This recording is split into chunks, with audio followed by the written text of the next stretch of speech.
Just so everybody understands, this will be at the beginning of every video from now on, if not this one, something similar to it, to state the fact that this channel and all videos are not intended for children.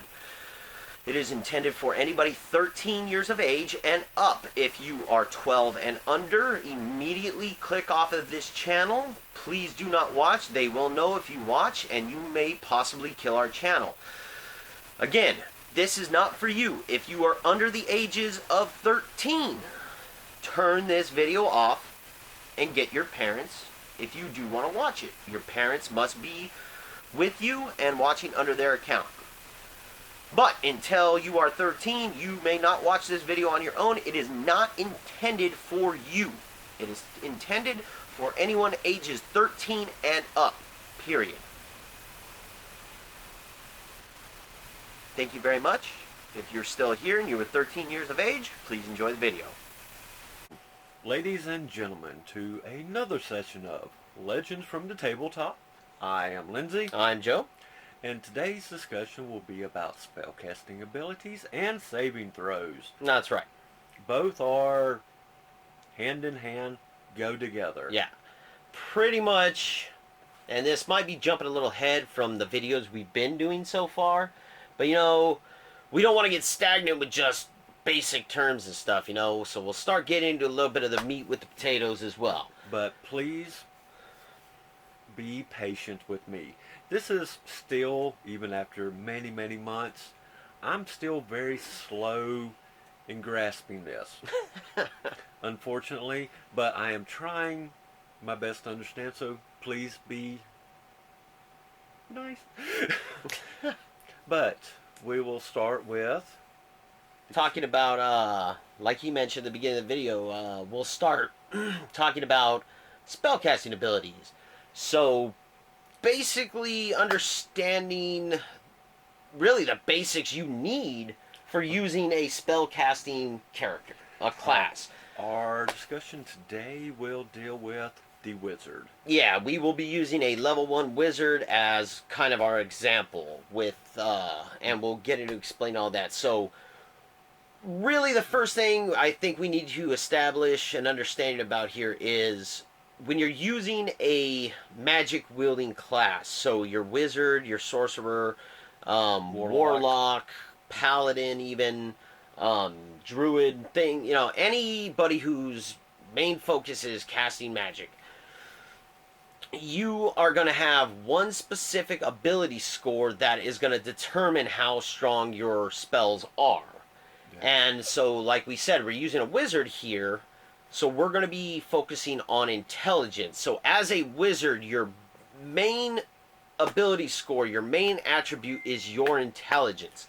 That will be the one you absolutely want to invest your best roll into. Absolutely, absolutely. And always, and we'll talk more about this in other videos, but whenever you're making a class like a wizard, try to get a race that is going to boost your intelligence. Very much. Just to help kick you up an extra notch, you know.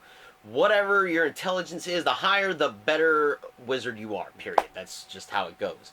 So, our character that we're going to be using as an example, our wizard, is going to have a 17 intelligence score, meaning it's going to have a +3 modifier for its intelligence. So, with a spell-using class, you have three main things you really need to understand about your spells, and that is your spellcasting ability, spell save DC, and your spell attack bonus. So your spellcasting ability, again, is basically your primary ability skill, which for our wizard is going to be intelligence, and it's going to be a +3 because its modifier is +3 because it is a 17 intelligence.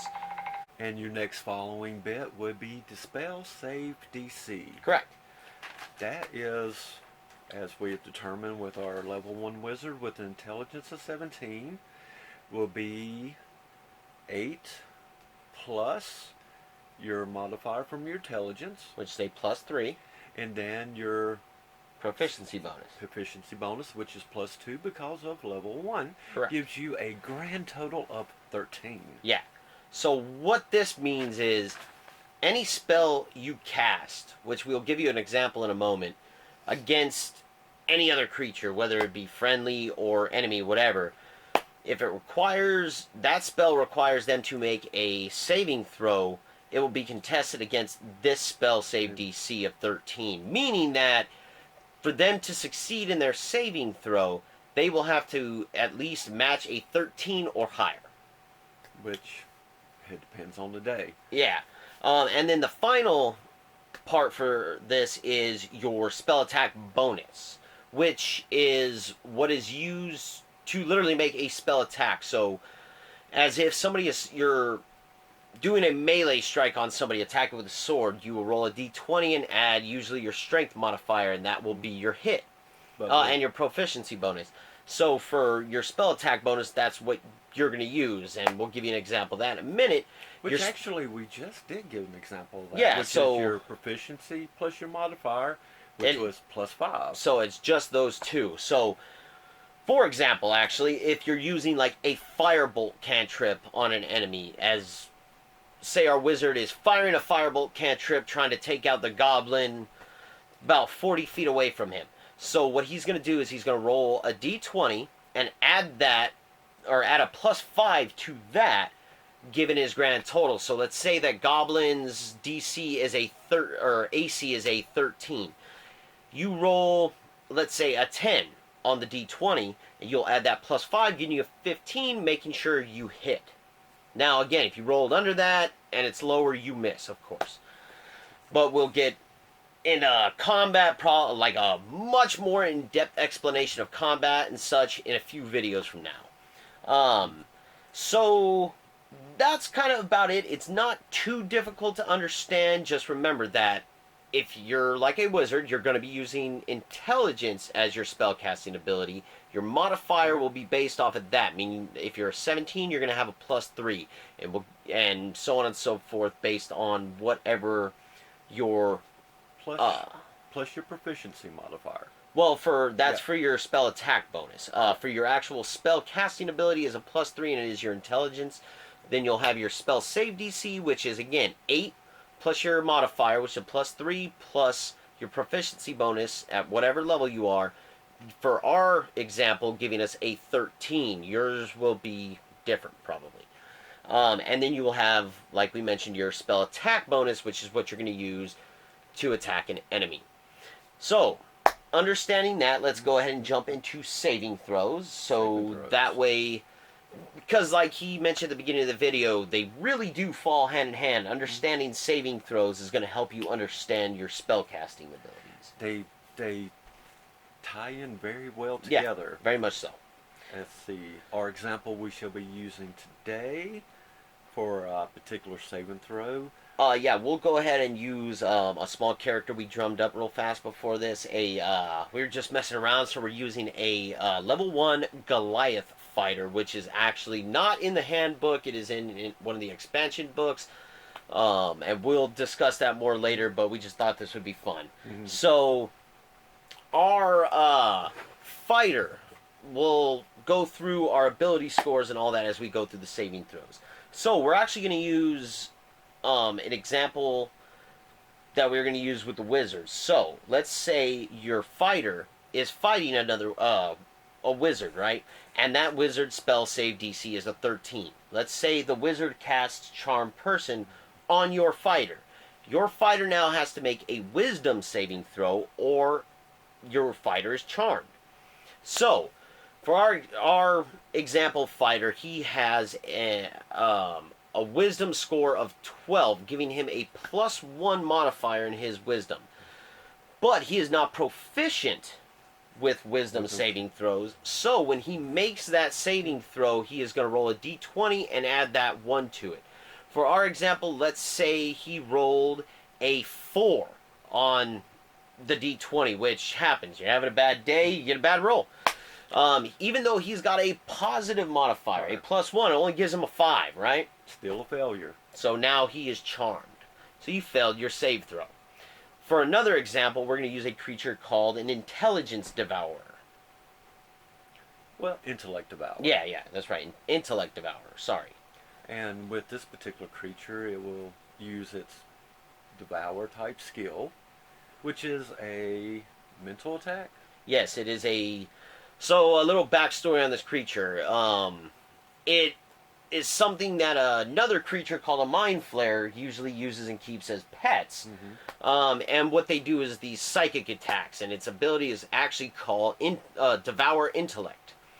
So it makes a mental attack on you, a psychic attack. Which, for this particular creature, your DC save, spell DC save, that it throws at you will have to be a 12. Yeah, so this creature, when it makes this, you have to make your saving throw.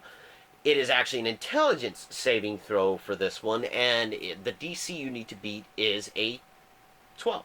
With our current, using our Goliath fighter, He has a poor intellect of 8, giving him a -1 modifier to it. So, and he is not proficient in intelligence saving throws, so he will roll a d20 and take a -1 to that. So for our example, our Goliath rolled an 18 -1, that is a 17. So even though he's got a negative modifier, he still succeeds, and he is not affected by the psychic attack. luckily. Yeah.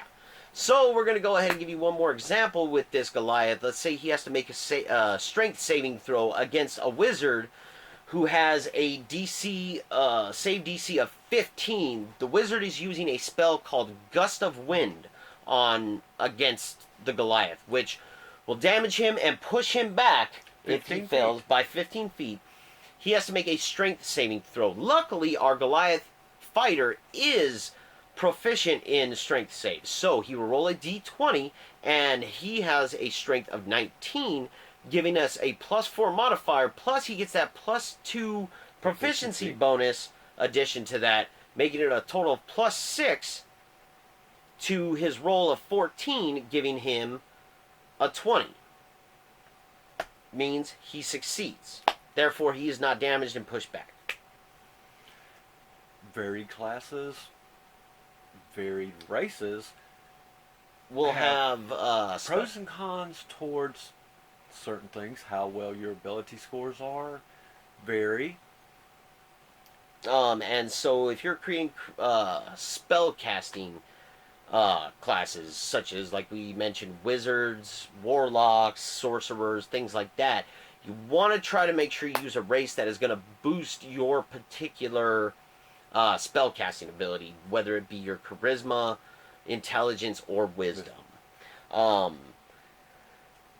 Other than that, all your classes also will give you different proficiencies for your saving throws. So based on what class you are, you will have set saving throw proficiencies.